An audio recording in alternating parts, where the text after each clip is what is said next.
77 WABC invites you to a family fun day and softball showdown on July 20th with net proceeds benefiting Shriners Children's. John Sterling will call the game as the FDNY takes on the NYPD with special guests Dwight Gooden, Art Shamsky, 77 WABC hosts, including Sid Rosenberg, Anthony Cumia, Lionel, Dominic Carter, and many more. For more info and to buy tickets, go to ShrinersChildren'sChampions.org. That's ShrinersChildren'sChampions.org. It's the 77 WABC News Hour. Talking the news with Noam Laden. All the news you need to know with Joe Nolan, traffic, Justin Ellick, sports. And now, Talking the news with Noam on 77 WABC. Yes, that's me. Good morning. It is Thursday, July 10th. Your forecast from the 77 WABC Weather Center. Clouds this morning, showers likely this afternoon, high 82. Tonight and overnight, the clouds, they hang around low 72. And then Friday, no rain, but sun and clouds. It's going to be kind of humid, high 85. If you're walking out the door with us right now, 71 and cloudy in Sloatsburg up in Rockland County, 69 and cloudy in Lawrenceville over in New Jersey, and it's 72 and they're calling it misty right outside our Midtown studios. The top 5 at 5. A new poll is bad news for Mayor Adams. Search for any flood survivors continues in Texas. What was that weird stuff leaking out of a tanker in the Bronx? Cops really want to find a hit-and-run moped rider. Eli Manning has found something he cannot afford. All right, let's get into it at 5:01. This is far from the biggest story of the day, but sometimes when you get smacked with these messages overnight, people wanting to know what's going on, you investigate. So I did in Hunts Point up in the Bronx yesterday. This tanker started spraying stuff all over this road. It was a leak, and people could not figure out what the hell it was. It was this sticky black substance. It wasn't oil. This was on Tuxton Street, and it was freaking out eyewitnesses. The FDNY racing up to the scene to figure out if this was hazardous. Right away, they realized it was sticky and kind of weird looking. There were 35 tons in the tanker itself. We're unsure how much got out at this point. So we don't know why this even started to leak, but now we know what it was. It was, and it is, because it's still there, liquid asphalt, which of course is ironically used to repair cracks in roads. And now it's all over a road, Tuxton Street. Don't know if it needed a repair, but it got an instant one from this tanker that spilled for a number of hours. The FDNY did some cleanup. They stopped it from leaking anymore, but eyewitnesses say it was going down the sewer, and they just wanted to know what it was. It's a hot day to begin with, and it just made it harder for us over here. I was like, wow, all that stuff is going down the drain and everything, and I don't know the whole picture of what happened. I just know the tanker had got a hole in it, and it leaking all over the place here. So they closed off the streets, and they're going to clean it up, hopefully. Now, it was hot, so they couldn't do a lot to clean it up last night, but overnight they're hoping the cooler weather, it got into the low 70s, will cool off this black sticky substance, and they'll be able to do some cleanup today. State and environmental agencies, they were on the scene monitoring this spill as well, wondering how much got into the sewers and that kind of thing. But again, they're waiting for it to cool, which I guess it did overnight. And they think when there's time this morning that this will be easier to scrape off because it won't be hot like it was when it came out of that tanker. The trucking company says they will, they didn't officially say they will pay for everything, but they say they will help in the cleanup of this neighborhood in Hunts Point. 5:03. Sex abuse, other charges for a staffer at a middle school here in Manhattan. He's accused of inappropriate acts with a teenager and 2 preteens at a school. Sunil Budram was and is a paraprofessional media specialist at PSIS 76 in Harlem. Prosecutors say the 48-year-old made sexual contact with an 11-year-old girl that kept going for 2 years. They say he did the same with a 12-year-old and a 13-year-old, texting the teen a shirtless photo of himself and inviting her to use the pool in his home. And prosecutors say there may be other victims. They're asking anyone else who was abused to reach out. Andrew Whitman, NBC News Radio, New York. 5:04, let's go down to Texas in the search for any possible survivors from the flooding that took place there last week in Texas Hill Country. Now they're saying they keep changing these numbers as they take people on the missing list off and put others back on the missing list. Now they're saying 200 missing in that weekend flooding. Kerr County Sheriff Captain Jason Waldrop says that wall of water debris downstream created these huge piles, and that's part of the reason it's having a hard time finding anybody. We're still spotting areas up and down the river where we can take apart these materials and hopefully locate some more. Now in Kerr County, the death toll notched up a few, 95 victims now statewide, more than 110. This all began on the 4th of July. A number of those victims, of course, from that Camp Mystic. This morning, 5 of the campers, 1 counselor, still among the missing. But the grim part of this search is they don't really think many of these people are still alive. Of course, they're hoping against hope for some sort of miracle here. It's a lot of large trees. It's a lot of the vehicles. It's a lot of home structures have built up in these areas. So you can imagine these big, gigantic piles of mud. I mean, huge. 20 feet of water went through some of these neighborhoods. So we are using very heavy equipment, excavators, skid loaders, to remove this material and do a deep impact search of where this is. Now, they have not called off the search and rescue. I mean, there's still people out there looking for survivors. As of 8 a.m. this morning, Central Time, there are 95 deceased. I'm going to kind of break down the numbers for you. On adults, there's 59, unidentified 14. Children, 36, unidentified 13. Camp Mystic currently still has missing 5 campers and 1 counselor. There are rural areas that may experience extended response times, areas where cell service is spotty, where the area is single-lane bridges and low water crossings. And there continues to be questions over the use of an emergency alert system in this part of Texas that may have saved some lives. New reports indicate a volunteer Hill County firefighter asked for what he called a code red hours before the flooding hit, but for whatever reason, it was not immediately sent out. I believe those questions need to be answered to the family of the missed loved ones, to the public. The sheriff there says he wants those questions answered, but he says right now they want to continue to search for any possible survivors. I want that answer, and we're going to get that answer. We're not running. We're not going to hide from everything. That's going to be checked into at a later time. I wish I could tell you that time. I don't know that time. Days after the deadly Texas flooding, lawmakers in D.C. talking about the cuts to NOAA's budget and weather forecasting centers. One of them, Congresswoman Debbie Wasserman Schultz from Florida, says it appears the National Weather Service was adequately staffed before the storm. But communications over the last mile to those communities appears to have fallen short. What this tragedy showed us right away, though, is how we absolutely must have cutting-edge weather research and the strongest forecasting tools and experts at hand. And there's some more flash flooding in another part of the country. WABC News Time 5:09. 3 are dead after flash flooding in New Mexico.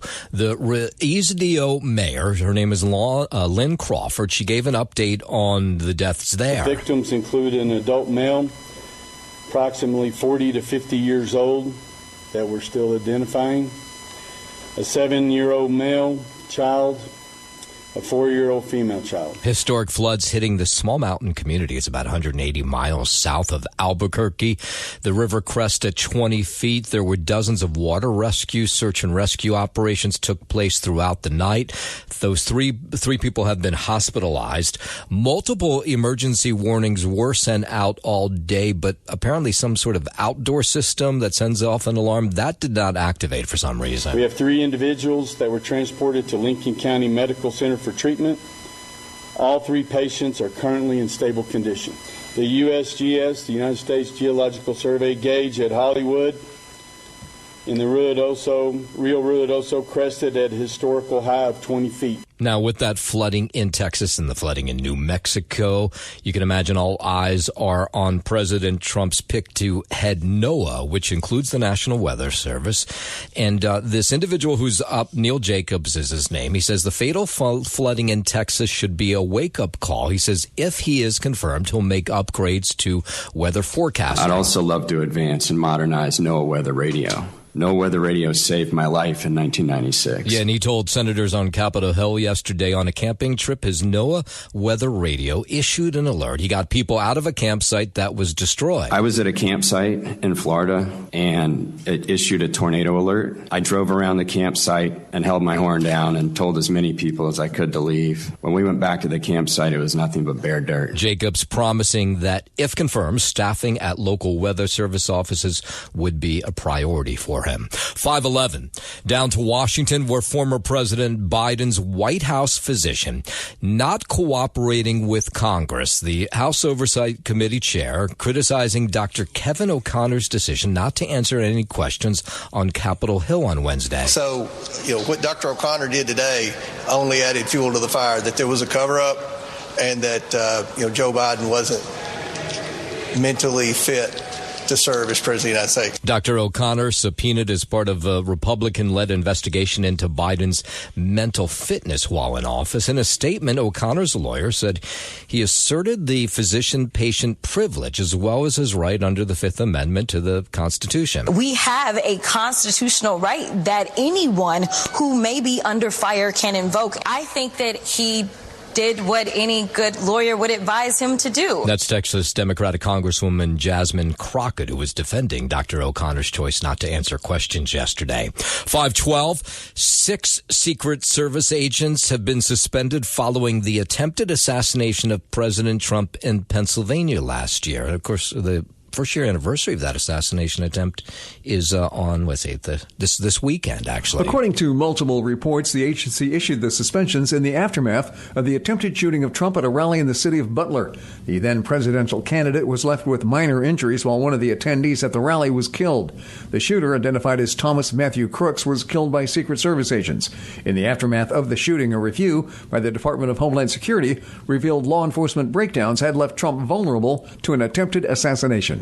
I'm Mark Mayfield. 5:13, families of those killed in the January mid-air collision near Reagan National Airport in D.C. say the Army is avoiding accountability. 67 people died when an American Airlines jet collided with an Army Black Hawk helicopter over the Potomac River. In a letter obtained by the Washington Post, the families accuse the Army of withholding information and demand more direct communication. Investigators have said the helicopter was flying above its approved altitude and didn't have its active transponder. Federal officials are still reviewing the crash.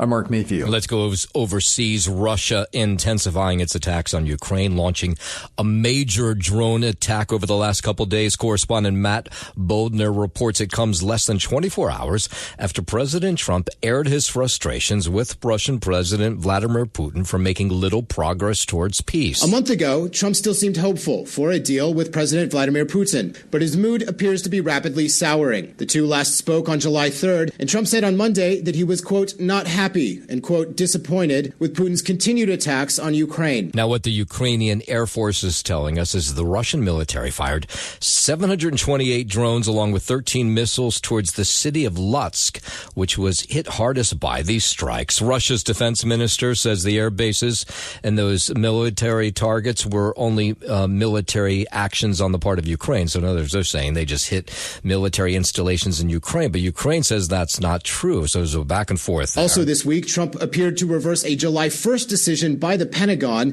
to suspend deliveries of Patriot air defense missiles to Ukraine. These are perhaps one of the most important American weapons in Ukraine's arsenal. They save civilian lives in the major cities every day. While we're overseas, investigators will reportedly release a preliminary report on last month's deadly Air India crash. That'll come by tomorrow. Correspondent Rebecca Bunden has more. This could give some indication of what caused the 787 Dreamliner to crash in what was the world's worst aviation disaster in a decade. Several news outlets cite sources who say the Aircraft Accident Investigation Bureau has already submitted the report to the Civil Aviation Ministry. The London-bound plane crashed shortly after takeoff from an airport. This was June 12th. You'll remember one passenger survived that crash, but 260 were killed in all. 240 of those were on the plane. The rest were on the ground when the plane crashed. India's Aircraft Accident Investigation Bureau is understood to have submitted its preliminary report to the Civil Aviation Ministry, and the findings should be released to the public in the coming days. Yes, we may have a better idea of what took place in that crash come tomorrow. 5:15 5:15. Let's head over to the 77 WABC Sports Desk. Good morning, Justin Ellick. Good morning to you, Noam Layden.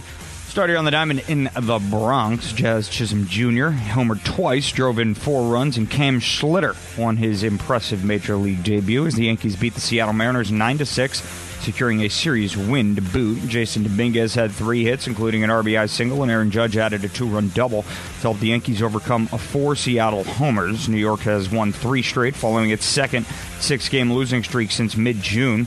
One of the team's top-rated prospects, Schlitter, was called up from the minors to start in place of injured Clark Schmidt. The 24-year-old right-hander froze big league home run leader Cal Raleigh with a 100-mile-an-hour fastball for his first strikeout and was charged with 3 runs on 4 hits in 5 1/3 innings of work. Luke Weaver struck out 3 in an inning and 2/3 of hitless work, and Devin Williams whiffed 2 in a perfect 9th for his 13th save. Cody Bellinger and Giancarlo Stanton had consecutive RBI singles before Chisholm capped a 3-run first with a run-scoring groundout. Bellinger extended his hitting streak to 14 games. New York now sits 2.5 games back of Toronto for first place in the AL East. The Yankees designated 2-time batting champion DJ LeMahieu for assignment yesterday as well, presumably ending the infielder's 7-year tenure with the organization despite being owed $22 million through next season. A sad end for LeMahieu's time here in New York. Up next for the Yankees, Marcus Stroman will get the start in tonight's series finale against Seattle. First pitch is scheduled for 7:05 p.m. from Yankee Stadium as the Yanks go for the series sweep. In Baltimore, the middle game of the Mets' 3-game set against the Orioles got washed out, making way for a doubleheader today. Game 1 is scheduled for a 12:05 p.m. first pitch early this afternoon, with the Mets going with David Peterson to start before Game 2 gets underway right after. With the Phillies beating up on the Giants yesterday in San Francisco, the Mets now sit a half game back of Philadelphia for first place in the NL East. That is your Sports Gnome, and I'm Justin Ellick on 77 WABC. WABC News Time 5:19. State Department is investigating after someone used an AI-generated voice to impersonate Secretary of State Marco Rubio, and he contacted U.S. and foreign officials. We haven't gotten a lot from the State Department about what they know about this, but the State Department correspondent Stephanie Gosk has been talking with people behind the scenes. The State Department alerting U.S. diplomats in an internal memo obtained by NBC News, saying the alleged AI Rubio imposter contacted at least 5 high-level government officials, including 3 foreign ministers, a U.S. governor, and a member of Congress. Now, according to that memo, the actor likely aimed to manipulate targeted individuals using this AI-generated text and voice messages, with the goal, they say, of gaining access to information or accounts, but still haven't given us much detail about who they think this might be and whether it's somebody overseas or somebody at home. According to the memo, State Department officials say the actor likely aimed to manipulate targeted individuals using AI-generated text and voice messages. Everybody weighing in on this, one of them being a UC Berkeley professor who says an investigation should provide some answers. Tracking these things down is very difficult,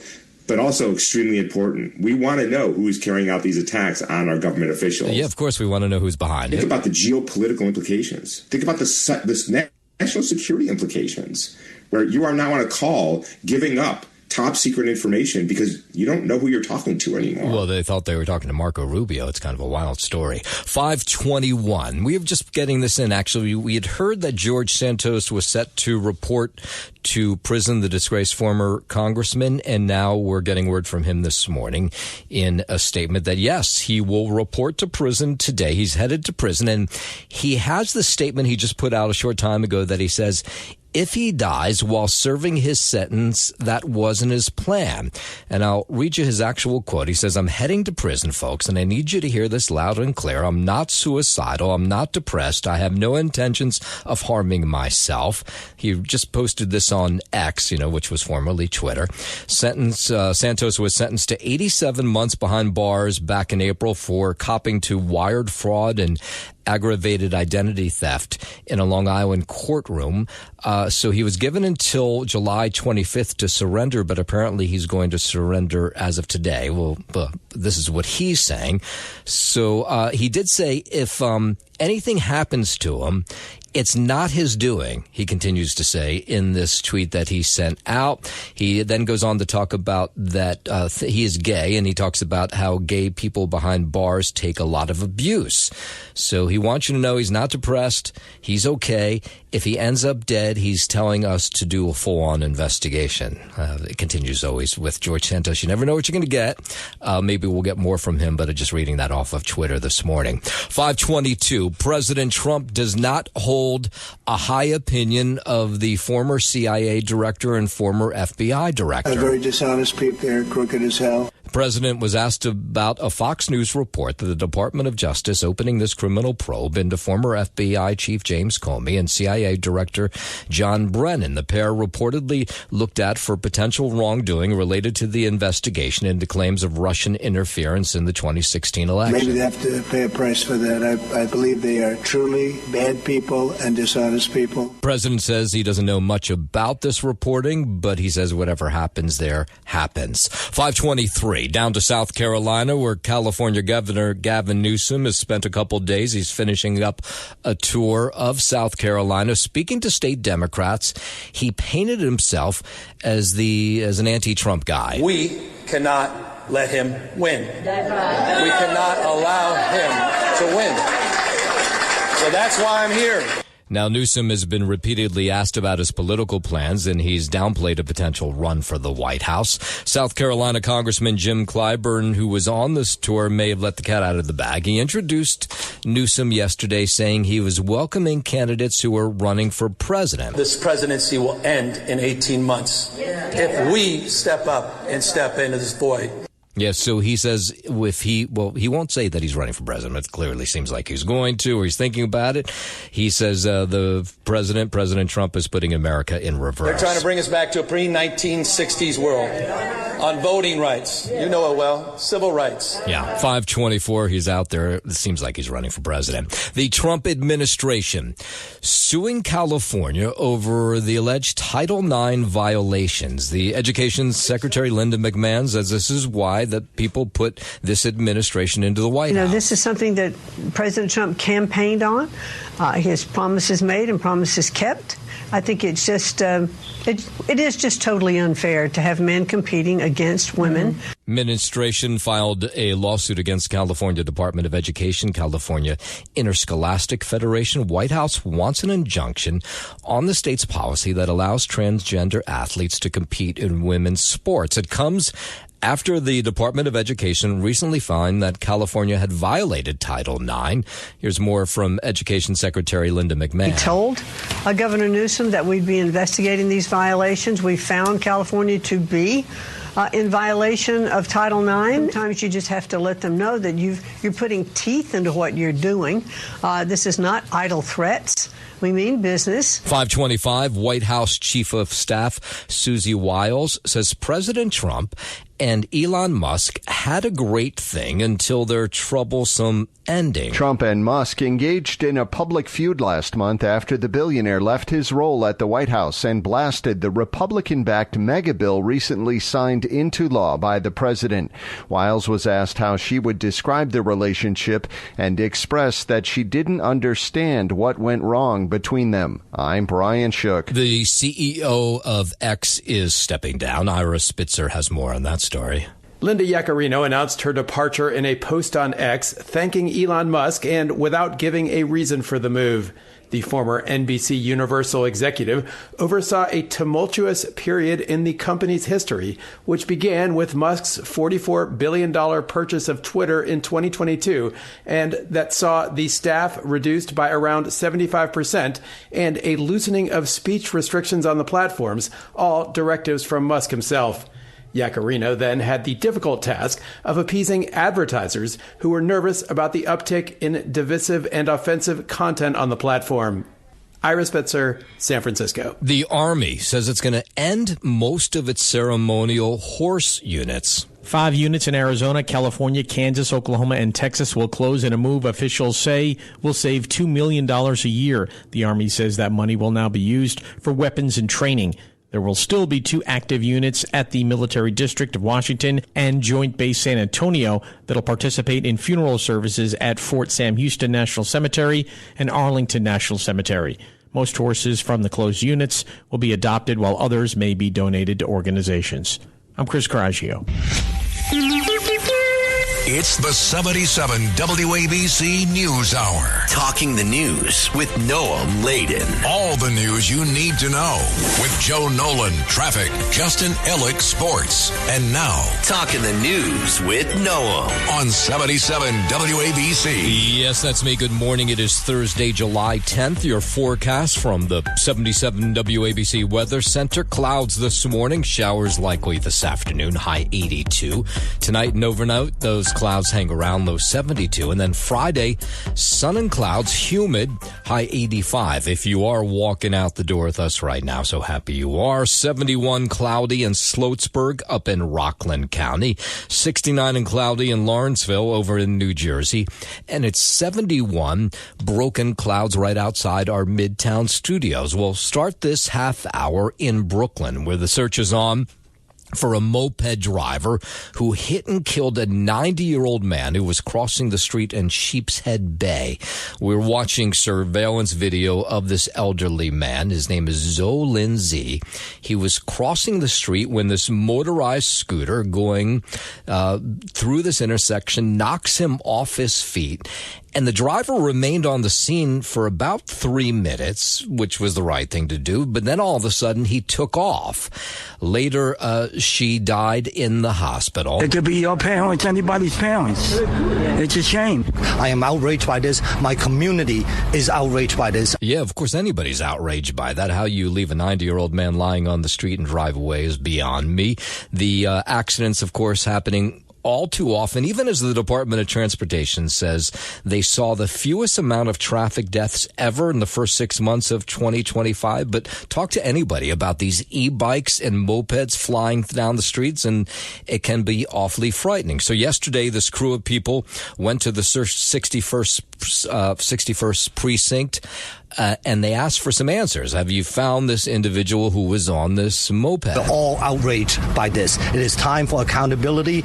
Yeah, so far, no sign of this moped rider. The good news is there's very good video of him, so it's just a matter of time. WABC News Time 540. We're getting an update on this tanker that was leaking a sticky black substance up in the Hunts Point section of the Bronx yesterday afternoon. The FDNY racing to the scene to figure out what this hazardous spill was. It wasn't oil, and it took them a while to begin to clean it up. There were 35 tons in the tanker itself. We're unsure how much got out at this point. Yeah, so it ended up being a thick oil-like material that's known as liquid asphalt. They use it to fix roads, and it was all over this road, but the road didn't need any fixing. It was also spilling down some sewers as well. It's a hot day to begin with, and it just made it harder for us over here.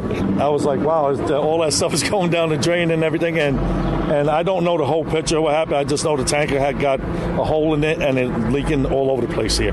So they close off the streets, and they're going to clean it up, hopefully. Yeah, we got an update this morning. The city environmental agencies, which have been monitoring this site all night long, say this asphalt material cooled overnight, and they think they'll have an easier time scraping it up this morning because it's all over this Hunts Point neighborhood. 541, well, not too far away in Washington Heights, there's this massive sinkhole in the middle of the street that neighbors have been complaining about for weeks. It's big enough to swallow a car. This is a Bennett Avenue. It's been there for a while. At one point, they came and made a fix to this, but apparently they didn't do a very good job. I avoid it. Oh, it seems very dangerous to me. We hear cars crashing into it every time. People have lost parts of their cars. Yeah, so over time, this hole has grown to almost the entire width of the street. And so they're talking to people like us to get the Department of Transportation to come out and fix it. Even the UPS delivery man knows all about it, knows not to go nowhere near it. People park all the time on top of it. It's incredibly silly. They came and they patched it, but they didn't actually fix what was causing it. They just filled it in 2 weeks ago, and it got worse. Yeah, and so they're saying, hey, come fix this thing before somebody gets hurt. 542 up to Westchester County, where residents last night were weighing in on this proposed proposed Con Ed rate hike at a public hearing. Con Ed is proposing an average electric bill increase of 11.3% and an average gas bill increase of about 10.5%. So they say they need these increases, in their words, to fortify the grid in face of severe weather, support the state's clean energy goals, and maintain a workforce to swiftly respond to customer service calls. But customers who showed up at this hearing last night say it's just too much money. They keep raising rates and they can't afford it. It goes from $600 to over $1,000, and it's just two of us. And we wear 2-3 sweaters in the wintertime with space heaters. We saw this rate hike in New Jersey. It began June 1. The average bill in New Jersey going up about $27 a month. That's serious money. Here's more from a Yonkers resident who says she doesn't know what she's going to do. I look at a lot of our salary increases that we might get on a year-to-year basis, and it's a fraction of the percentage that they're asking for. I'm looking to move. I cannot afford Con Ed anymore. Now, Con Ed says they're aware of the issue of affordability. They said they provided $300 million in bill discounts to low-income customers last year, and they say they'll continue to enroll more eligible customers to the discount plans. My experience with these public hearings, probably yours too, is people get to talk, but nobody gets to listen, and they just go ahead and raise these rates no matter what. 543, Democratic nominee for New York City Mayor Zohran Mamdani getting that big endorsement from the city's largest teachers union this week. The powerful United Federations of Teachers says the Democratic Socialists will preserve educators' jobs and shield public education from attacks from the White House, they say. They held an official press conference for this endorsement yesterday. Our school system is sacred to us.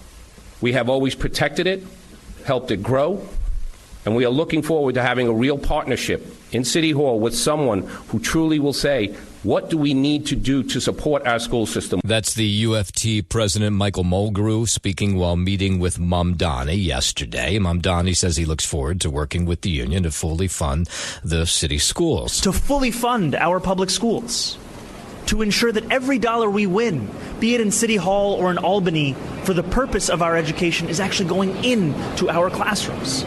Now, what was the interesting part of this endorsement that came from the UFT this week was that current teachers supported Mamdani, but retirees, who are, of course, still members of the UFT, they went heavily for Andrew Cuomo. And in a moment, we're going to hear from Mayor Adams. There was a new poll that came out yesterday. He responds to that. He has some things to say about Mamdani. We'll get into that in a moment. But first, 5:45, let's head over to the 77 WABC Sports Desk, and here's Justin Ellick. Thank you, Noam Layden. We'll start here on the diamond in the Bronx. Jazz Chisholm Jr. homered twice, drove in 4 runs, and Cam Schlitter won his impressive major league debut as the Yankees beat the Seattle Mariners 9-6, securing a series win to boot. Jason Dominguez had 3 hits, including an RBI single, and Aaron Judge added a 2-run double to help the Yankees overcome 4 Seattle homers. New York has won 3 straight following its second 6-game losing streak since mid-June. One of the team's top-rated prospects, Schlitter, was called up from the minors to start in place of the injured Clark Schmidt. The 24-year-old right-hander froze big league home run leader Cal Raleigh with a 100-mile-an-hour fastball for his first strikeout and was charged with 3 runs on 4 hits in 5 1/3 innings. His mom was crying the entire game. Mrs. Schlitter? Yeah, the entire game. She was crying. I'm waiting for the day that you goof up that name. It's going to happen. It's never going to happen. Yeah. Unless, first of all, he's going to have to become a mainstay. Right. Well, Schlitter's mom was crying, and Schlitter apparently did okay yesterday. Yeah, keep saying it. If you want to up your chances of screwing it up, then go for it. I'm 5 years old. Mr. and Mrs. Go home to mommy. Go home to mommy. Exactly. Go home to mommy Schlitter. My goodness gracious. But good first outing there for the young rookie, Luke Weaver. He must have been teased with no mercy when he was a kid. Without a doubt. I would have been in there teasing him too. But then at a certain point, he probably got into high school, then became, I would imagine, one of the best players on his baseball team. And, if I had to guess, got drafted in some capacity right out of high school and became, True. hot Schlitt if you will. Very good. Luke Weaver struck out 3 in an inning and 2/3 hitless innings. Devin Williams got his 13th save. Cody Bellinger and Giancarlo Stanton had consecutive RBI singles. Bellinger extended his hitting streak to 14 games. New York now sits 2.5 games back of Toronto for first place in the AL East. Yankees did designate two-time batting champion DJ LeMahieu for assignment yesterday, presumably ending the infielder's 7-year tenure with the organization, despite being owed $22 million throughout next season. Up next for the Yanks, Marcus Stroman will get the start in tonight's series finale against Seattle. First pitch is scheduled for 7:05 p.m. from Yankee Stadium as the Yanks go for the sweep. In Baltimore, the middle game of the Mets' 3-game set against the Orioles got washed out, making way for a doubleheader today. Game 1 is scheduled for a 12:05 p.m.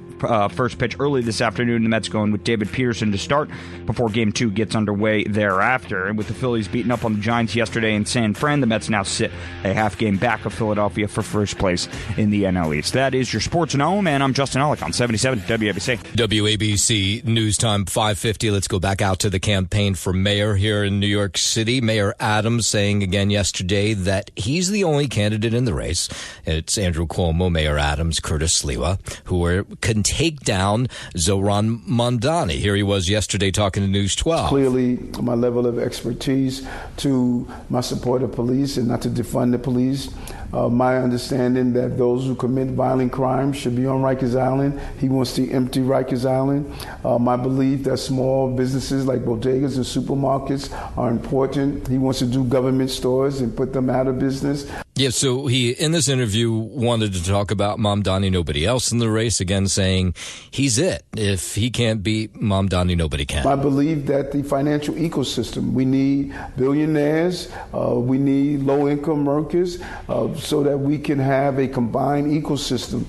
He doesn't believe that. I think that we should not be taxing communities based on their ethnicity.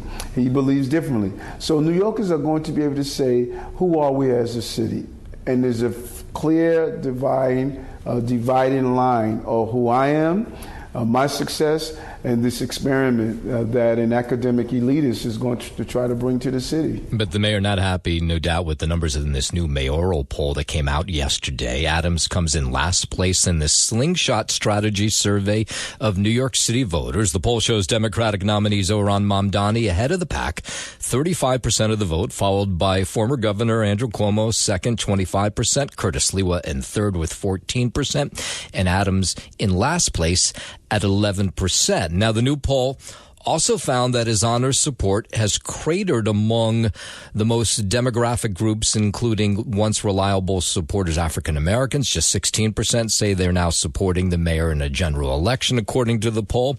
The poll also found that Zohran Mamdani was lacking support, though, from certain groups like male voters, non-college voters, and those age 45 to 64, with the majority of those groups saying they would reject the 33-year-old. So this continues to be, of course, a fascinating election. Of course, keep it here, 77 WABC, for everything you need to know about it. 5:52. Out to New Jersey. A man hit by lightning as he was golfing in Sussex County. It happened at a golf course in Hardystown, where police say 28-year-old Simon Mariani, who's from Franklin Lakes, was hit and then medevaced to the hospital. Now, one golfer telling News 12 that he was on the tee about 2 p.m.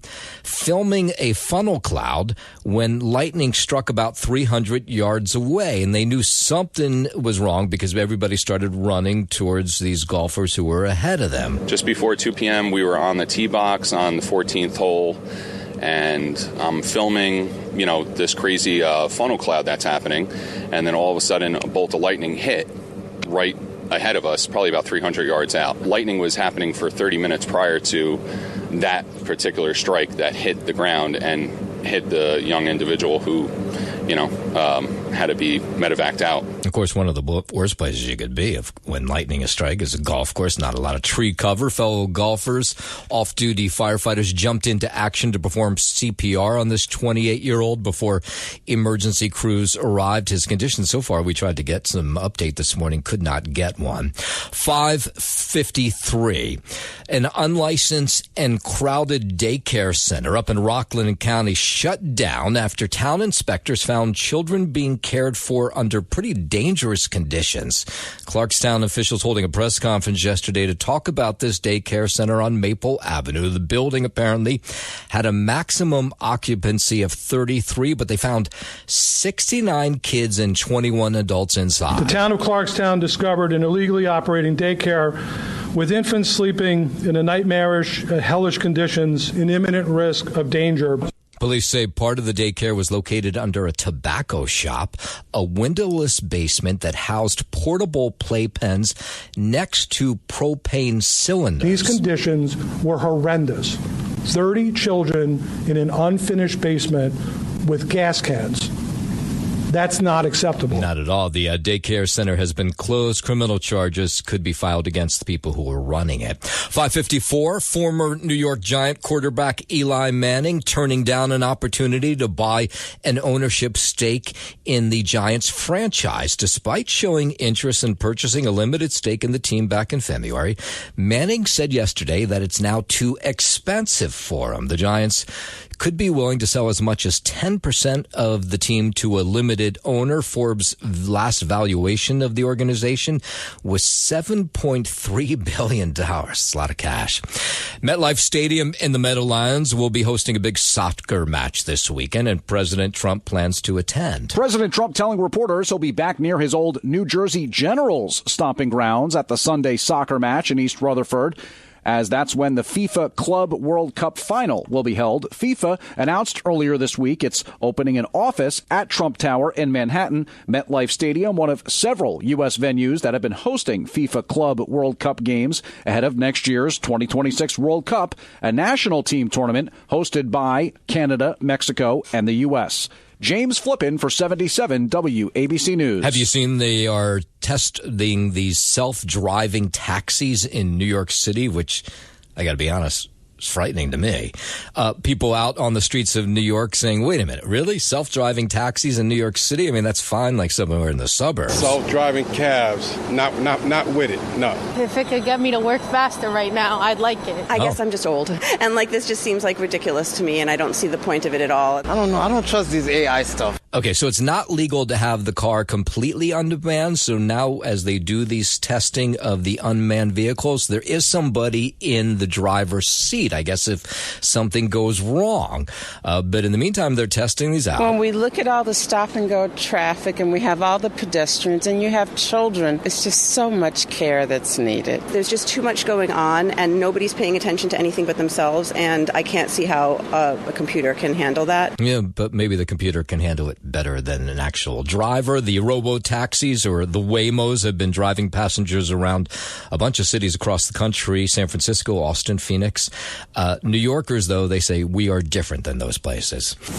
Thanks for listening to the News Hour with Noam Laden. You can hear the News Hour with Noam Laden weekday mornings at 5 on 77 WABC. If you like the podcast, share it with your friends and listen anytime at WABCRadio.com and download the WABC Radio app. Hit that subscribe button on all major podcast platforms. Plus, follow WABC on social on Instagram, TikTok, Facebook, and X. See you next time for a new episode, so you never have to wonder, what the heck is going on here? 77 WABC invites you to a family fun day and softball showdown on July 20th with net proceeds benefiting Shriners Children's. John Sterling will call the game as the FDNY takes on the NYPD with special guests Dwight Gooden, Art Shamsky, 77 WABC hosts including Sid Rosenberg, Anthony Cumia, Lionel, Dominic Carter, and many more. For more info and to buy tickets, go to ShrinersChildren'sChampions.org. That's ShrinersChildren'sChampions.org.